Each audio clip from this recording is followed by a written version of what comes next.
Hi, and welcome back to Beans and Bezels.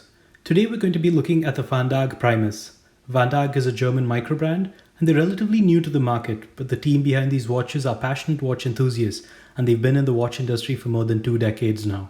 If you browse their website, you'll see that their watches are very much driven by minimalist design, and they have entered the microbrand world with two affordable Quartz watches, the Schalmauer and more recently the Primus. Both these watches have German watch design influence, and these watches are assembled in Germany by their watchmaker. I've been sent both watches to review, and I can verify that while they are beautiful to look at, both watches are clearly designed with functionality in mind. Today we'll be looking at the roughly $250 Vandaag Primus in gold silver. This is somewhat new territory for me since I spend most of my days reviewing divers and tool watches, but I had a blast doing it and I'm happy to present and review this piece. The case, like most of the watch, follows a less is more design philosophy. The 40mm diameter, 46mm lug-to-lug width and 8mm height case is made of 316L stainless steel and is hand finished. The 8mm case does include the slightly domed sapphire crystal. The case appears to have some form of gold plating. I did manage to scratch it in a few places, and to my surprise it didn't reveal any steel surfaces. So the plating or coating appears to be reasonably thick, but considering this is a $250 watch, I wouldn't push this too far. The short lugs dramatically curve out of the case and angle towards the wrist. There are no straight surfaces on this watch except for the inner lug surfaces. I like this, and it definitely works for an elegant dress watch case. The lug width is 20mm and the lugs are quite slim. There's a very slim crown at the 3 o'clock position, which seems to have a lot of vintage dress watch inspiration. They've managed to design deep ridges into this narrow crown, which makes it very easy to adjust. The crown is stamped with the brand's logo and has no crown or stem wobble. As I mentioned earlier, there aren't any straight lines on this case except for the lugs. This continues over to the case back as well, which is completely curved. I like this a lot, and it's quite refreshing to look at after looking at flat diver watch case backs all day. The case back is actually quite impressive because I think this is a screw down case back. The crown does not screw down, and this watch is rated for only 50 meters of water resistance, but that shouldn't come as a surprise since this is a dress watch.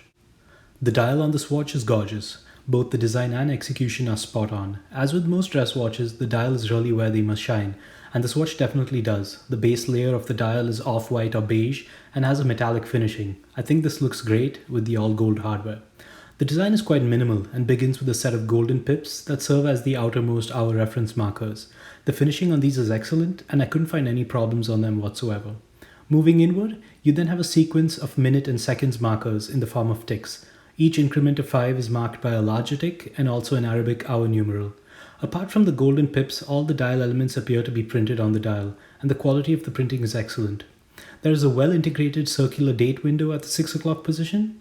This date window manages to preserve the symmetry of the entire dial and does a great job at not drawing too much attention away from the dial.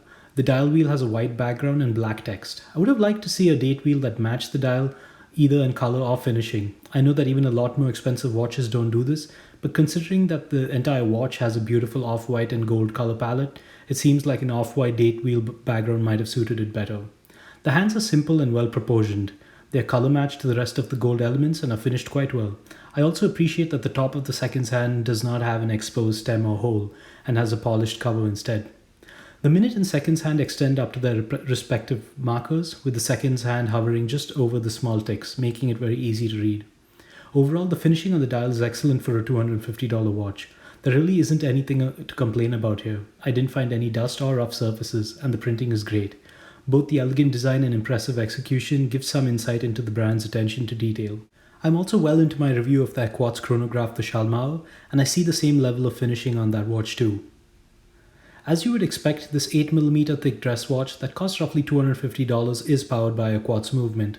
This watch is using a Miyota GM10. This movement is rated for approximately plus or minus 20 seconds per month. I doubt that anybody that is in the market for a $250 Quartz-based dress watch really cares about accuracy, but plus or minus 4 minutes a year isn't a bad number anyway. If you like the watch but are not interested in a Quartz movement, hang tight. Vandaag might just have something brewing.